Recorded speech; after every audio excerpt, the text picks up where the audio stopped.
ഞങ്ങൾ നല്ല എ സിയിലാണ്ടിരിക്കണത്. ബാക്കില് വളരെ പരിതാപകരമാണെന്ന് തോന്നുന്നു അല്ലേ? കറക്റ്റ്. നമ്മൾ പുറകെ സൈഡിൽ മിനിമം ട്രാൻസ്പോർട്ടേഷന് വേണ്ടി മാത്രമുള്ള ഓപ്ഷൻസേ ഉള്ളൂ.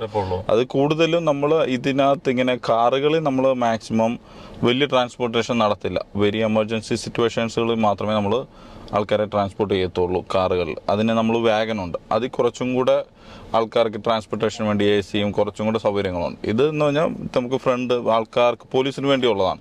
ഇപ്പോൾ ഇൻ കേസ് എന്തെങ്കിലും ഇൻസിഡൻറ്റ് വന്നാൽ അത്യാവശ്യം ഒരാളെ ഹെഡ് ക്വാർട്ടേഴ്സ് വരെയൊക്കെ എത്തിക്കുക എന്നുള്ളൊരു ഓപ്ഷന് വേണ്ടിയാണ് കാറുകൾ യൂസ് ചെയ്യുന്നത്. വണ്ടിയിലെ ഫെസിലിറ്റിയെ കുറിച്ച് ഓക്കെ. സോ ഇതാണ് നമ്മുടെ പോലീസിൻ്റെ ഒരു മെയിൻ. പോലീസ് ഇപ്പം റേഡിയോ കോൾസ് അല്ലെ എവിടെ പോകണം, എവിടോട്ടാണ് റെസ്പോണ്ട് ചെയ്യേണ്ടതെന്ന് ഇപ്പം ചിലർക്ക് സംശയമുണ്ട് എങ്ങനെ ആ പോലീസിന് ഈ അഡ്രസ്സും കാര്യങ്ങളും കിട്ടുന്നത്. അതിന് നമ്മൾ യൂസ് ചെയ്യുന്നതാണ് ഇത്. ഈ കമ്പ്യൂട്ടറാണ് ഓർഗനൈസ് ചെയ്തേക്കുന്ന പ്രയോറിറ്റി അനുസരിച്ചാണ്. പ്രയോറിറ്റി മീൻസ് ഇപ്പം നടന്നുകൊണ്ടിരിക്കുന്ന ഇമ്പോർട്ടൻ്റ് ആയിട്ടുള്ള ജോലികൾ അതിന് പ്രയോറിറ്റി 1 എന്ന് പറയും. അല്ലെങ്കിൽ ഇപ്പോൾ റിപ്പോർട്ട് എഴുതിയാൽ മതിയെങ്കിൽ ഇപ്പോൾ ചില ക്രൈം കഴിഞ്ഞു ആൾ പോയി അതൊക്കെ റിപ്പോർട്ട് എഴുതാൻ അത് 2ഉം 3ഉമായിട്ട് ഡൗൺ ഗ്രേഡ് ചെയ്യും.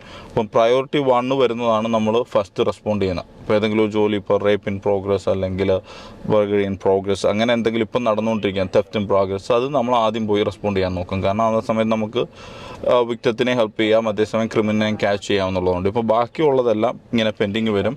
അപ്പോൾ ഓരോ ഓഫീസേഴ്സ് അവൈലബിളായി വരുന്നതനുസരിച്ച് നമ്മൾ റെസ്പോണ്ട് ചെയ്യുന്നത്. ഇതിപ്പം